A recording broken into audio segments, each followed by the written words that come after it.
इसी कड़ी को आगे बढ़ाते हुए बहुजन समाज के हृदय सम्राट मान्यवर कांशीराम साहब हमारे बीच में बेरवा समाज सम्मेलन को संबोधित करेंगे।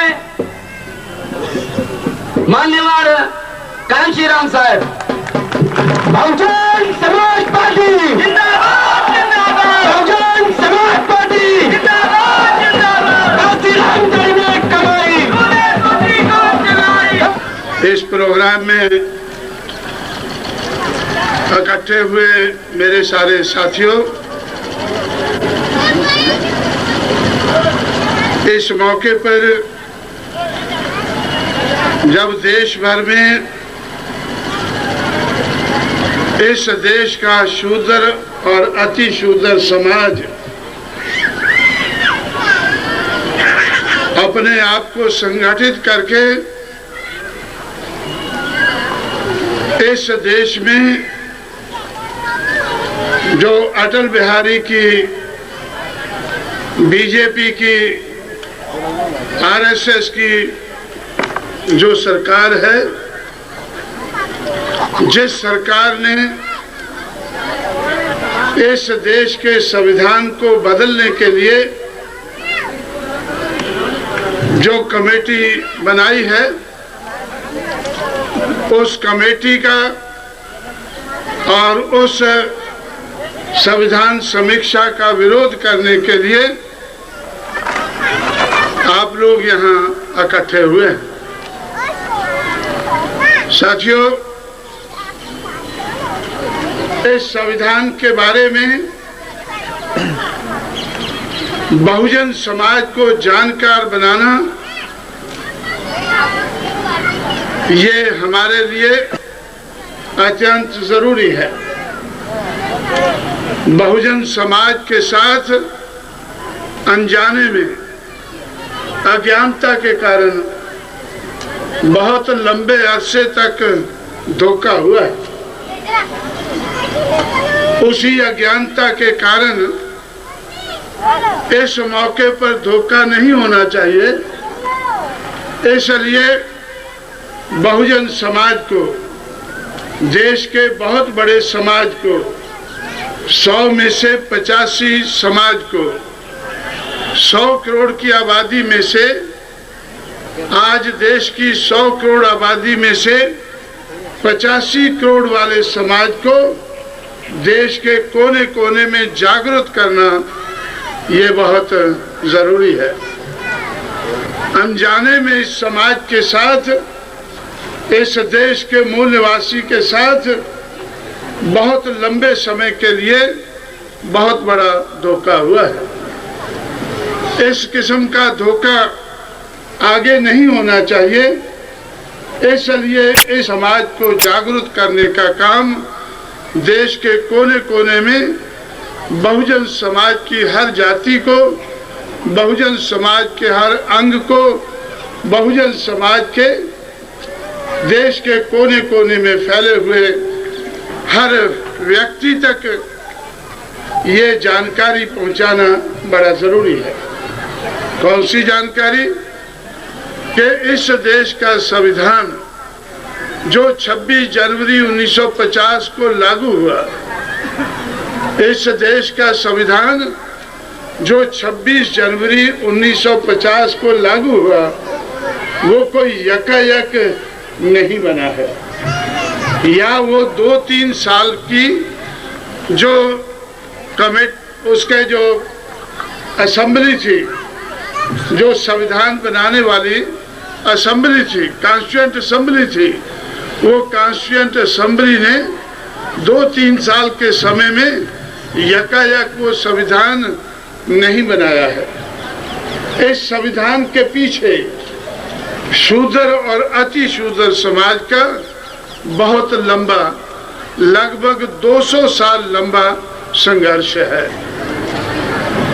ये जानकारी शूद्र और अति शूद्र समाज के हर अंग को, देश के हर कोने में ये जानकारी देना, ये जागरूकता पैदा करना, ये बहुजन समाज पार्टी ने ये लक्ष्य अपने सामने रखा है कि ये संविधान बनाने वाली समिति ने, कॉन्स्टिट्यूएंट असेंबली ने, जिसको 1946 में चुना गया और 1947 के बाद देश आजाद होने के बाद जिस कॉन्स्टिट्यूएंट असेंबली ने ये संविधान बनाया है, वो उन्होंने 1947 से लेकर 1950 तक के थोड़े समय में ये संविधान नहीं बनाया है। इस संविधान के पीछे शूद्र और अति शूद्र समाज का 200 साल लंबा संघर्ष है। लगभग 200 साल लंबा संघर्ष इसके पीछे है। शूद्र और अति शूद्र समाज का 200 साल लंबा संघर्ष है। 1812 में बंगाल में चंडालों ने यह संघर्ष शुरू किया।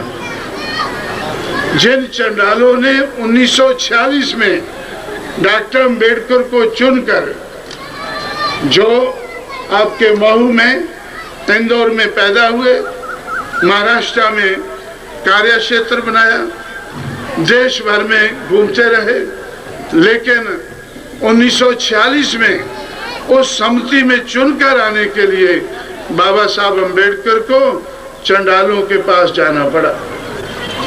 1946 में असेंबली का चुनाव हुआ, कॉन्स्टिट्यूएंट का चुनाव हुआ, संविधान बनाने वाली असेंबली का चुनाव हुआ। उस वक्त 1946 में कांग्रेस के नेताओं ने कहा था, जिनके साथ बाबा साहब का लंबा संघर्ष रहा, उन्होंने कहा था कि इस असेंबली में कोई भी आ सकता है चुनकर, लेकिन अंबेडकर को हम हरगिज चुनकर नहीं आने देंगे। अंबेडकर के लिए सारे दरवाजे ही नहीं बल्कि खिड़कियां भी हम लोगों ने बंद कर दी हैं। बल्कि के लोगों ने कहा कि हमने दरवाजे ही नहीं, अंबेडकर के लिए खिड़कियां भी बंद कर दी है। अंबेडकर का कॉन्स्टिट्यूएंट असेंबली के अंदर आना, संविधान बनाने वाली असेंबली में पहुंचना मुमकिन नहीं है। तो इसलिए साथियों, जब कांग्रेस के लोगों ने, मनुवादी लोगों ने, जब 1946 में कॉन्स्टिट्यूएंट असेंबली के चुनाव में जब अंबेडकर के लिए दरवाजे और खिड़कियां बंद कर दी, तो अंबेडकर को रोशनदान से कूदना पड़ा। अंबेडकर को रोशनदान से कूदकर उस असेंबली में पहुंचना पड़ा।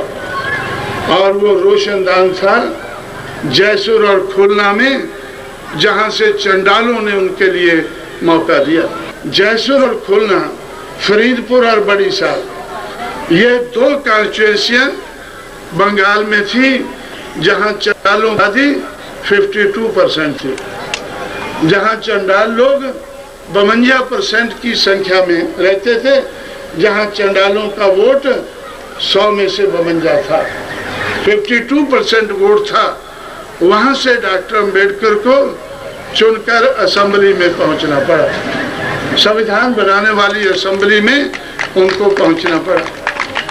और संविधान बनाने वाली असेंबली में अंग्रेजों की मेहरबानी से, अंग्रेजों की ध्यानदारी से, ईमानदारी से बाबा साहब अम्बेडकर को शेड्यूल कास्ट, शेड्यूल ट्राइब के हितों की रक्षा का मौका मिला।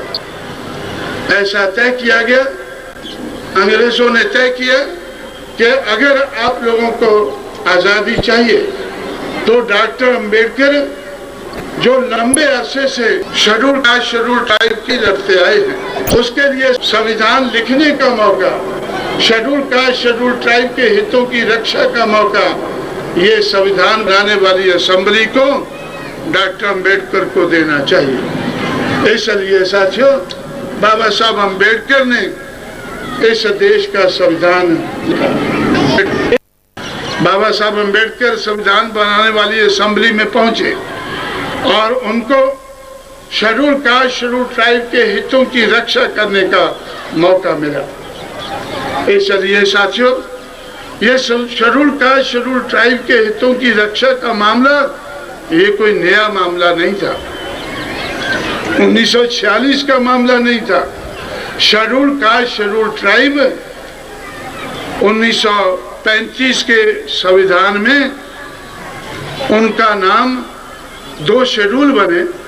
1935 में जो संविधान बना था, अंग्रेजों के राज में जो संविधान बना था, जिसको इंडिया एक्ट, दूसरा इंडिया एक्ट कहते हैं, उस इंडिया एक्ट में शेड्यूल कास्ट शेड्यूल ट्राइब के 2 लिस्टें बनी। जैसे ये लिस्ट है, इसमें लिखा है कि ये जातियां शेड्यूल जातियां हैं, उनका शेड्यूल बना, उनकी लिस्ट बनी। और दूसरे में लिखा कि ये जातियां शेड्यूल ट्राइब हैं, उनका दूसरा शेड्यूल बना। शेड्यूल कास्ट शेड्यूल ट्राइब जो बाबा साहब अम्बेडकर के संघर्ष के कारण 2 शेड्यूल बने और 1935 के संविधान में उनको दर्ज किया गया। 1935 के शेड्यूल संविधान में उनको दर्ज किया गया और उससे पहले 1919 में अंग्रेजों के राज में पहला संविधान बना था। 1919 का पहला संविधान अंग्रेजों के राज में बना था, जिसमें आज के शेड्यूल कास्ट शेड्यूल ट्राइब को 1935 के संविधान के शेड्यूल कास्ट शेड्यूल ट्राइब को उनको डिप्रेस्ड क्लासेस का दर्जा दिया गया। दबे हुए लोग का तो मामला ही 1992 में शुरू हुआ है, 60 साल बाद शुरू हुआ है। उनको उनका हिस्सा कब मिलेगा, आप उसका अंदाजा लगा सकते हैं। शेड्यूल कास्ट शेड्यूल ट्राइब का हिस्सा, शेड्यूल ट्राइब शेड्यूल कास्ट का हक उनको मिल जाना चाहिए। उसके लिए आज बहुजन समाज पार्टी ने आज अटल बिहारी को मजबूर किया है, अटल बिहारी को पार्लियामेंट में मजबूर किया है।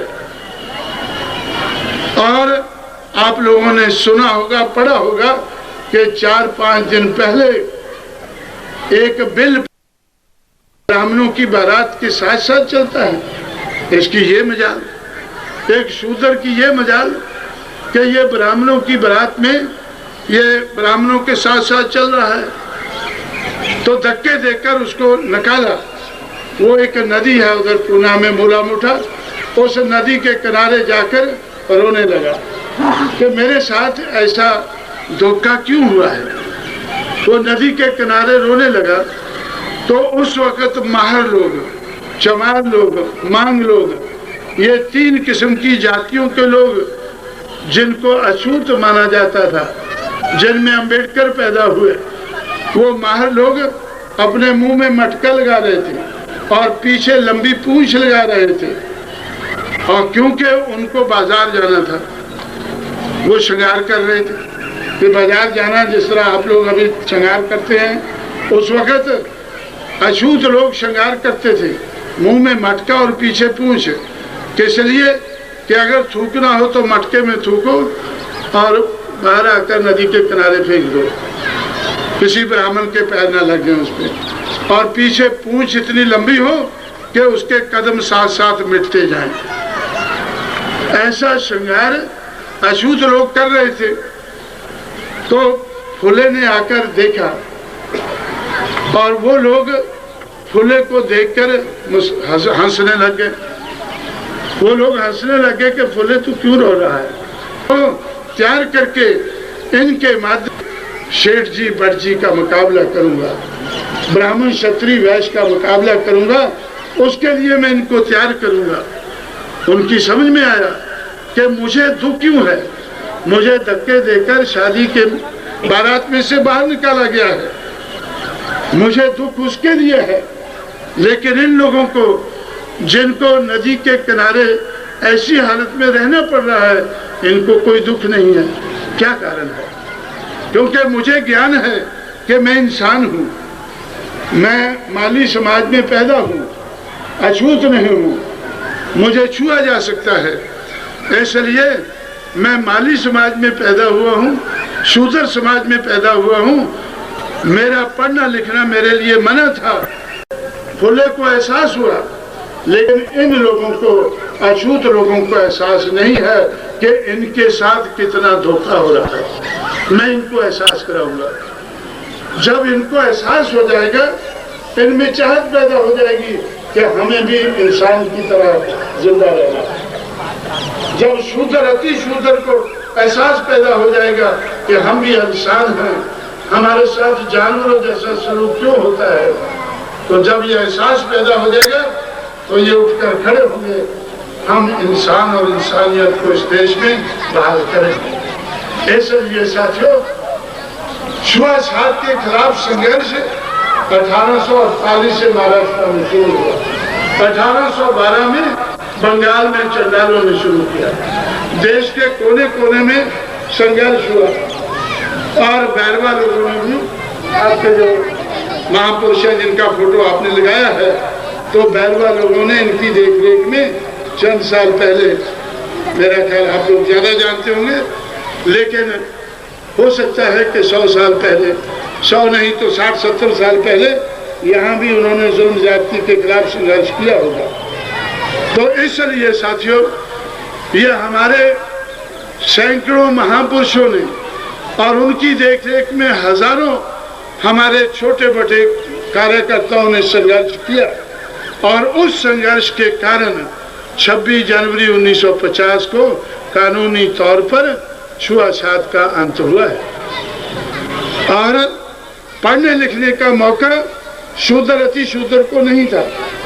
फुले हमारे समाज में सबसे पहले पढ़े लिखे, और पढ़ने लिखने के कारण इनका सारी जिंदगी इनकी अपनी जाति ने, माली जाति ने बाइकआउट करके रखा कि जब शूद्र समाज को पढ़ना लिखना मना है तो आप लोगों ने, आपने पढ़ाई लिखाई क्यों की? पढ़ने लिखने के लिए इनकी अपनी जाति ने इनका बाइकआउट किया, लेकिन उन्होंने हिम्मत और हौसला किया। उन्होंने कहा कि अज्ञान के कारण हमारे साथ धोखा हुआ है, मैं अपने लोगों को, अपने समाज को अज्ञानी नहीं रहने दूंगा। उन्होंने प्राइमरी स्कूल 1850 में शुरू किया। उसके बाद 1891 में चल बसे। 1892 से छत्रपति शाहू महाराज ने इनके लिए हाई स्कूल शुरू किए, और 1902 में ये लोग मैट्रिक पास किया, और मैट्रिक लोगों को 1902 में छत्रपति शाहू महाराज ने आरक्षण शुरू किया।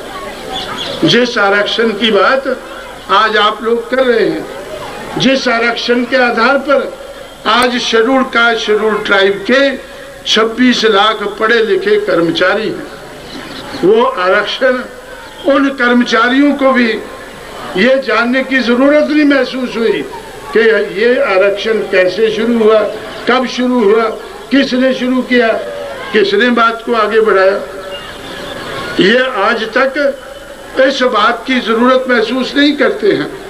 इसलिए साथियों, ये आरक्षण की बात, पढ़ाई लिखाई की बात, ये 1848 में ज्योतिराव फुले ने शुरू की, और छुआछूत के खिलाफ 1848 में ज्योतिराव फुले ने संघर्ष शुरू किया।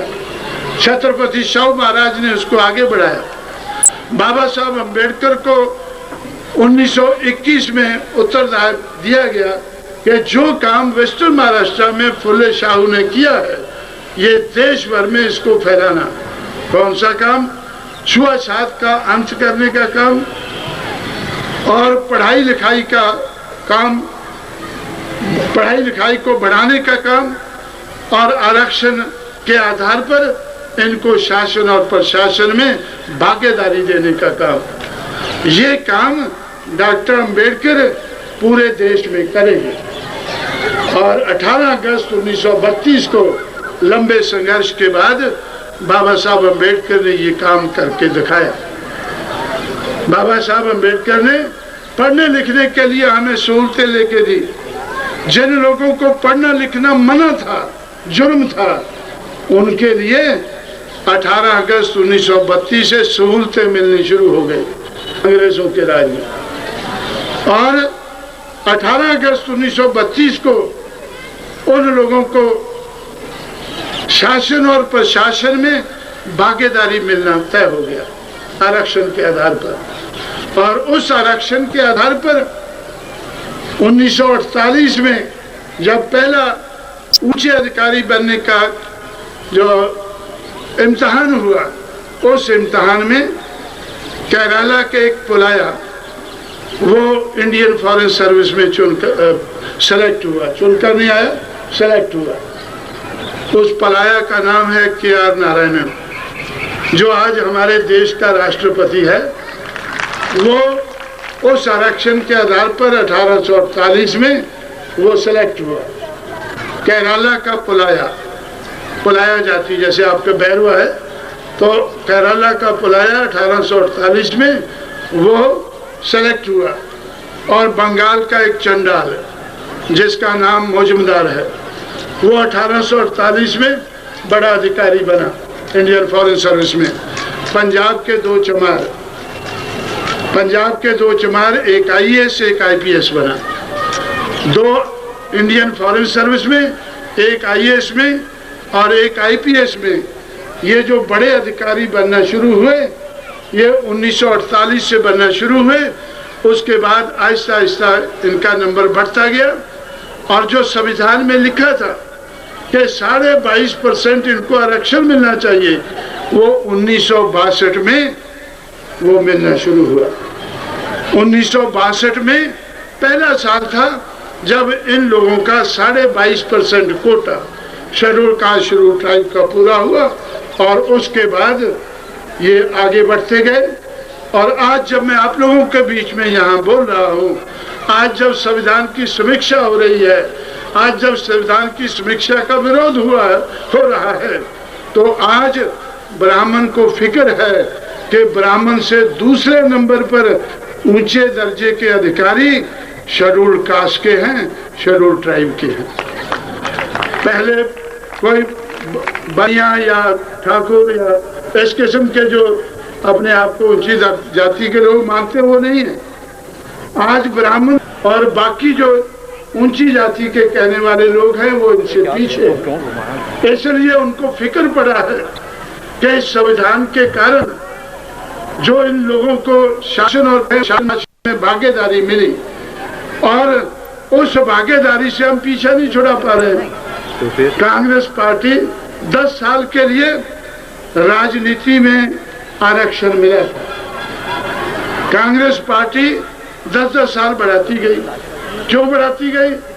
क्योंकि जो आरक्षित सीटों पर चुनकर आते थे, वह हमारे प्रतिनिधि नहीं होते थे, वो कांग्रेस पार्टी के चमचे होते थे। कांग्रेस पार्टी के वो चमचे होते थे।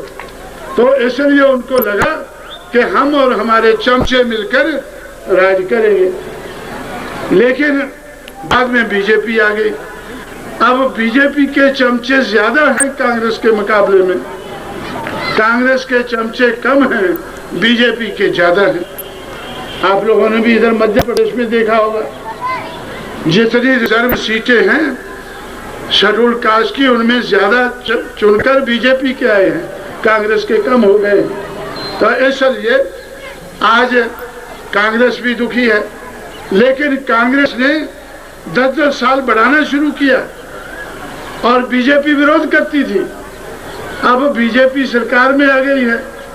विरोध करने वाली बीजेपी, उसने भी 10 साल के लिए बढ़ा दिया है। आप लोगों को मालूम होगा कि बीजेपी की सरकार ने इसी साल संविधान में अमेंडमेंट किया है, संविधान में संशोधन किया है कि शेड्यूल कास्ट शेड्यूल ट्राइब के लिए आरक्षण, राजनीतिक आरक्षण 10 साल के लिए और बढ़ाया जाता है।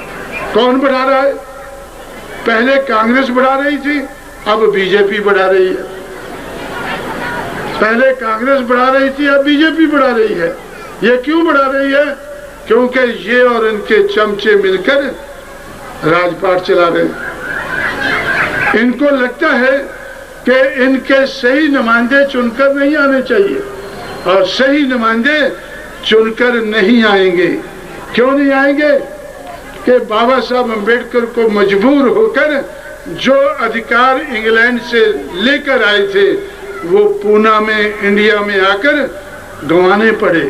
पूना पैक्ट के कारण वो अधिकार गंवाने पड़े। इसलिए जब से पूना पैक्ट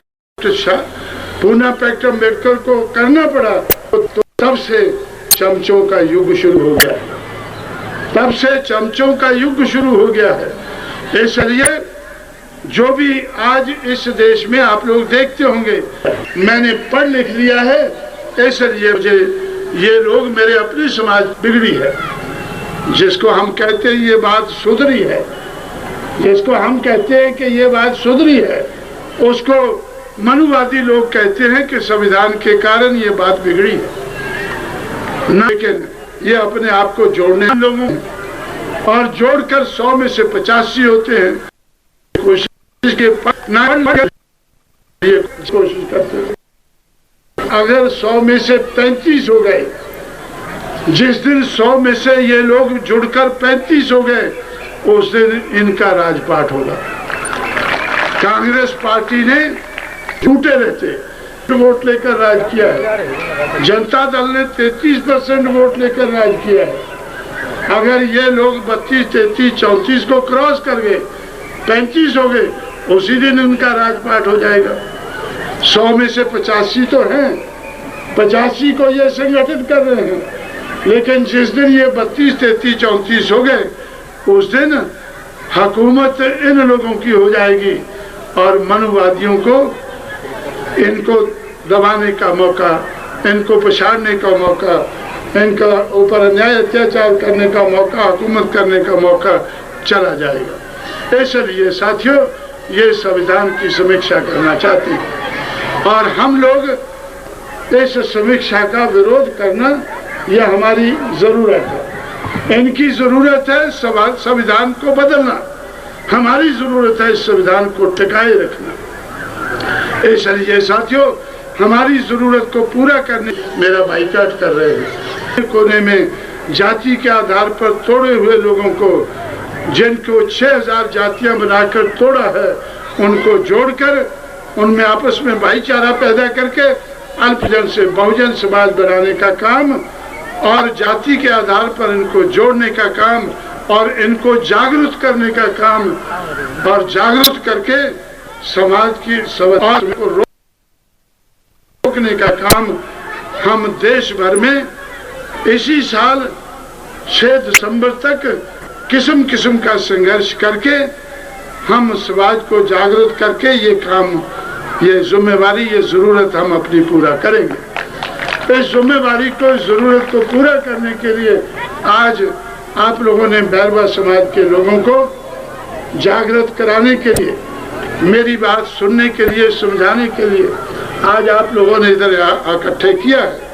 उसके लिए साथियों, मेरा 8-10 पर मेरी फ्लाइट है, तो इसलिए मुझे जाने की जल्दी है।